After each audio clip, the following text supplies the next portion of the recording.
Okay, qigong. There are 5 levels of qigong. We don't bother with the first level. And in Chinese TCM or in the internal martial healing arts, we tend not to bother with the first level, which is your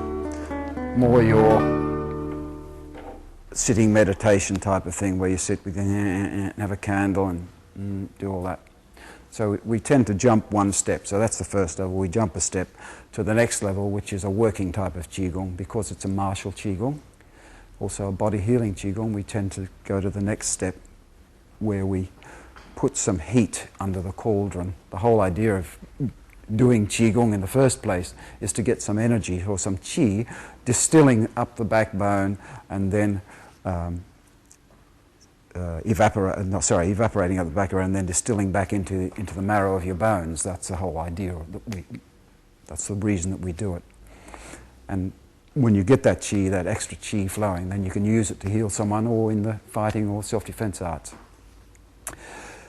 So we tend to go straight to the one where we've got the heat under the cauldrons, which heats the energy up, if you like, and then it flows and then it distills back into the marrow. And that's, of course, that qigong where there's the heat here. That's why we generate heat.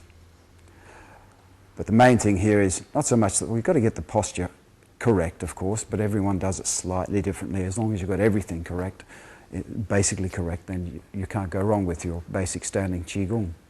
But the main thing about it, as I said last time, is the mind, where your mind must be thinking on absolutely nothing. It's just... And it's always a good idea. I can hear some white noise now. There's this...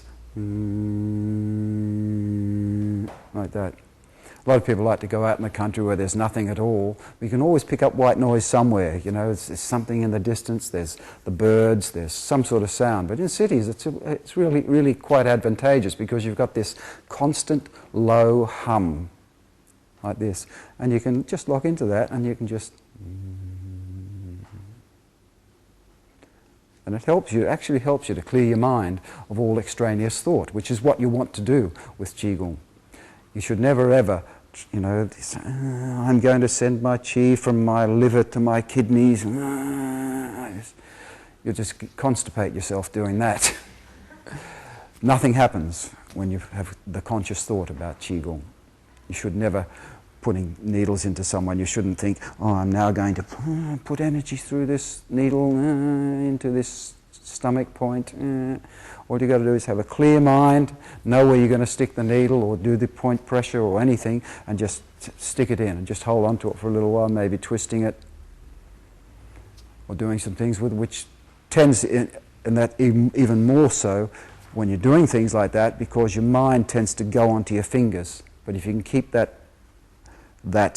state of not thinking about anything when you're doing that with the acupuncture needle, then because you're doing something with your fingers, subconsciously your mind goes onto that area and the energy will go in then. So that's the second level, which is what we've already covered. Now don't worry if you get a little rocking sensation happening here. I don't know whether I mentioned that before, but that should happen as each in and out breath happens, simply because as you breathe in, it's a yin movement. And it tends to pull you forward a little bit. It tends to change your weight slightly. And as you breathe out, it tends to change your weight again, so it goes back towards the heel. So it's all right to put weight over the front of your foot and the kidney 1 point just for that short time. You should never place it over there all the time, and then push it back. I've had so many people getting in touch with me with problems, mental problems, physical problems, from these people telling them to do their qigong like this, with all their weight over their kidney 1 point. One guy even said to do qigong like this. And so they get these violent shakes happening, and that's the qi going, ramming up their backbone and into their brain, you know, and it's doing so much damage to them.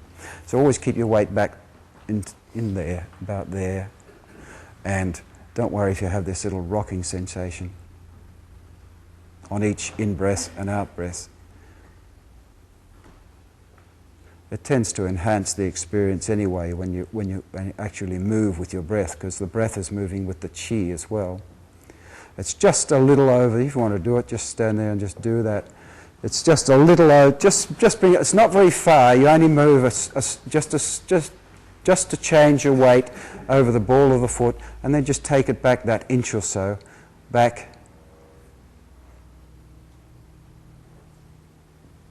And just try to clear your mind of any extraneous thought. If you want to, just listen for it. Listen for the white noise. There's lots of white noise in this room happening. It's like a low frequency hum. You lock into it. Just take your mind off of everything.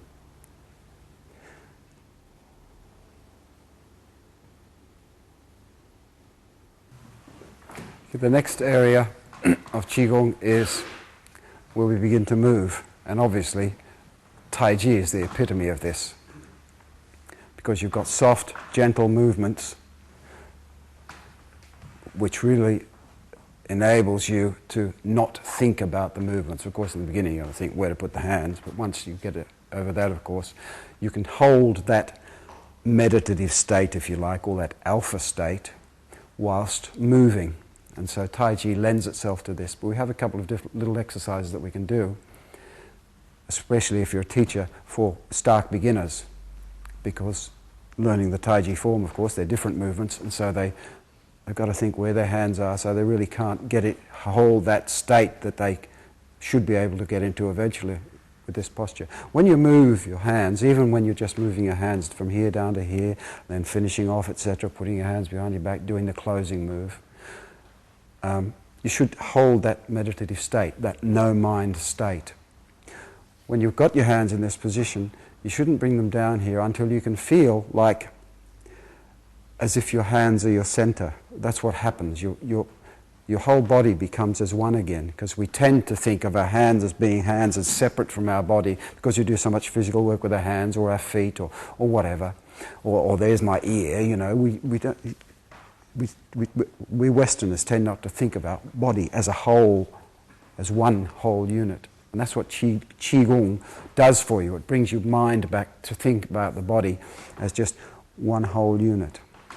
Because our hands are our first line of doing most things, healing or fighting or whatever we do, building a house or whatever, our center should really be our hands, and that's what qigong does for you. It's like as if you're putting your center out into your hands, out to here around your body. And the Chinese call this the garden. They say you must protect your garden from anyone coming in. And so we place our center in our hands. That's why when someone attacks you, it just happens like that naturally, without having to think first, because if your hands are separate from your body, then you have to think, oh, I'm going to do this with my hands. But if you're attacked, something always happens to your center, or to your dantian area in particular. It reacts to energy. So if you're thinking about blocking and punching, that doesn't happen anymore. You've just got to do it physically. But if you get something happen in your dantian, which you can feel, some energy, before anything happens to you, there's always some energy that makes that thing happen. And if you can pick up on that energy, you're miles ahead already. If it's a self-defense area, you're miles ahead, because someone's going to attack you.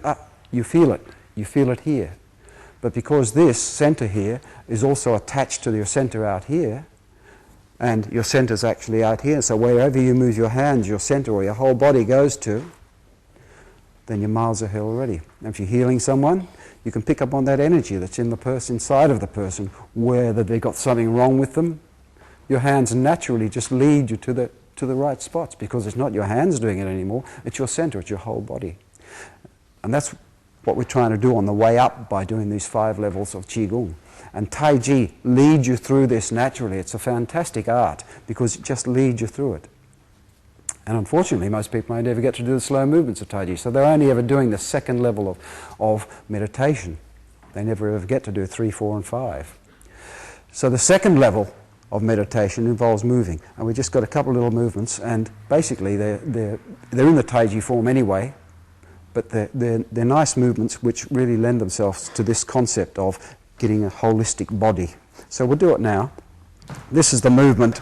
You don't have to do the hand movements. Basically, it's the movement from this movement's in the Tai Chi.